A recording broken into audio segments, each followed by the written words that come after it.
Welcome back, everyone, to a Way Through Inquiry series with Michelle Terrill-Heath. We are talking about a lot of the Substack material that Michelle pumps out and talks a lot about caregiving and patience. Also, around her first book, Your Wildest Dreams, A Parkinson's Love Story. Michelle is with me now and just shared with me the Substack that I think really moved my heart. The title is My Sister Wipes My Tears. Anyone out there listening to that right now, I can sure you probably feel that. A lot to unpack here in what you wrote. What I heard right from the beginning was the power of prayer that kind of entered in this, which was such a cool portion that I think a lot of us are feeling called back to our truth and our power and our alignment and remembering who we really are. But let's just go into a little bit what you wrote, starting with compliance was the first thing that was hard because, Andy obviously is not able to comply and it makes your caregiving a lot harder. So just go ahead and riff off that for a second because you just wrote about this. Sure. Um, well, when you're a caregiver, when one is a caregiver, um, part of part of the job description, so to speak, is helping the patient live a good life and accomplish the things that they want to do in life. And what can be tricky is some of the things that a caregiver has to do and to advise the patient and to lead the patient and guide the patient to do are not necessarily things the patient is excited about doing. We're going to talk just quickly about water. Andy gets dehydrated. He doesn't really like drinking water. And the reason is because he chokes and coughs from aspiration every time he drinks water. And so it's part of my job to give him water and make him drink water. And that's a caregiver job. But I'm also Andy's partner and wife. And the the wife partner job isn't like it doesn't that's not part of the wife partner job. The wife partner job is not really that at all. And so sometimes those roles can get a little uh topsy-turvy and and it can feel to me like I'm being a naggy wife. Drink your water, drink your water. And it can feel to Andy like why is she pushing me so much? But when I'm the caregiver, it makes all the sense in the world, and there's really no other option. It's So true. that's what I would say True. about it. That's, and I mean, also, like I just thought about, relationships usually are about complementary and not Yep. compliance. And so there's a lot of debate around that going on right now in our world. But I think that you ask somebody that you're caregiving to do the things so that it makes your life easier, so you can go on caregiving, right? Right. And, Right. you mentioned in the Substack, your sleep is disrupted, you also get exhausted. Thank God Kathy was there, your sister, because you really got a moment to finally have somebody else offer you gestures, which I think is a whole other thing in the caregiving tips, is that, receiving gestures of caregiving yourself is important in this process when you're breaking down, right? Because 'Cause you're like, "Look, Absolutely, absolutely. I can't sleep, I can't function." So keeping the caregiver healthy is important too.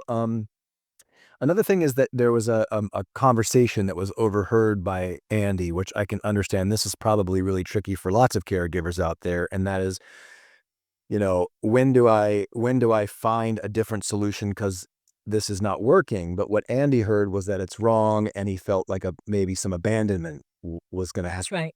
And I feel Right. a lot of patients out there probably feel like they're about to be abandoned because they're too sick and they're paralyzed. So, it's not wrong, it's just not working. And so maybe you can talk a little through about that because Kathy seemed to have a good breakthrough with you guys in that moment.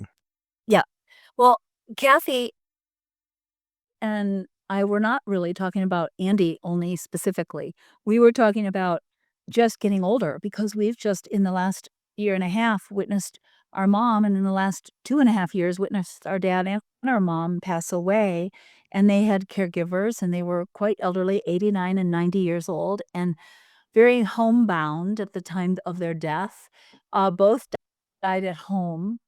But in that in those situations, there's questions. Do you go to a institutional home, assisted living home, or do you stay at home and hire somebody to help you when you can no longer do things? So we were just talking about that more generally. And as we get older, I'm 68 and Kathy's 64. So as we're getting older, we're very independent right now, but looking as to what would we want and just kind of imagining it. And then, yes, Kathy seeing Andy's, his struggles will resolve and things will get better. That's the ups and downs of this world we are doing with caregiving and Parkinson's. However, it was a down moment when she arrived, and so that's the question that comes up. Yeah. And I definitely wasn't saying, "Oh, let's find a home for Andy, and how are we gonna afford it, and what's gonna happen?" I was more we were just talking about it, but for Andy, hearing about it brought up some fears, and I think that that's the problem with all people who are suffering from disease and need caregiving, is there's a sense of loss of your own choice and autonomy, and, um, Maybe and some things. guilt, maybe some guilt as well. I imagine I put myself in the shoes of other people. If someone had to take care of me, I Yeah. think this comes up a lot when people hear about your story, Michelle. I'm just gonna say it. This is like real truthful, talking about the communication you guys had with honesty, and that is, you know, there probably is for the patient, like, just go move on with your life, like, I don't know if I'm worth all of this trouble, and there's a lot of guilt, I'm sure, on the patient side Right. of, and of course that gets internalized, and thankfully with the honest communication that you had, you said that's what brought on the tears. What was that like? What kind of courage does it take to turn to the person that you love and really have those hard conversations? Okay, well, there's a couple things you said there that I'll respond to. The first one is, um, the patient, the person being cared for, feeling guilt. And that's a lot of the work that you and I are doing together, Sky, and that Andy and I are doing, is to show that a person who needs care still has purpose and has value in the world. And so when that purpose and value is emphasized more and more, the person doesn't feel so much guilt and they start to understand that, like Andy says, anyone in his position would need that help. It's not like he's just so needy. Eh, so if you reframe it that way, it really does help the patient to understand that even though they need help, they don't need to feel guilty because they're still contributing to the world. Sure, and like a small Yep. child doesn't feel guilty that they need Right. someone's help, and what you mentioned before, you and Kathy going through those plans, it's so important for everyone listening out there that we do understand that we are possibly going to be in a position where we need to also plan our future and be like, "Well, someone will as necessarily have to take care of us." That's just the circle of life, so beautiful, That's right. beautiful that you And said. then And then let me just continue the honesty, the emotional honesty that Andy and I, before all this started and when it was just in the early part, we kind of we made an agreement to be honest with each other and about all these things. And it's very helpful. And that was the end of the piece when Andy, because he has concerns that I don't have a choice in doing this, that, I love him, so I just have to keep taking care of him, and he sees what it does to my life. And so he also has an awareness of the ways he's no longer able to participate in our life and understands that that could feel like an abandonment to me. Um, I hear that and I understand that, but I'm not going to accept that again as the complete picture. Mm. Yes, there's losses and yes, you could call it abandonment, although it's also losses without abandonment, which implies somebody, like, leaving you. Intentionally. Hurtful. Yeah, Intentionally, which is not what exactly. disease is about. Disease hits us all, whether you're a prince or a pauper, right? So, That's right. that's a commonality we all share in this struggle to exist. Um, I think the two most powerful things that almost brought me to tears were mentioned who we are under it all, because you mentioned Andy is still there under all of it. And yeah, that's so beautiful. You're really good at seeing people who they really are underneath all that. And then just to tie it in, we want to listen to you at the very last of this, just to say, I think the power of prayer, we just mentioned at the beginning of this talk, has something to tie into that power to be able to see who we are and also Yes, I agree. else is. So go ahead and just riff off that a bit, Michelle, if you. Yeah. Well, Andy and I were getting a little lost in our, uh, feeling dis just upset, and everyone can relate to that. So, when Kathy came into the room and called upon God to help the situation and to bless all of us and to help us all find, clarity and an understanding and back to our love for each other, it really worked, and the room became a sacred place instead of a confused, distraught place. It became a sacred place where we could all feel the presence of a higher power and, uh, and a relief from the pain we were Andy and I were both feeling. And it really, um, I just have to say it really works.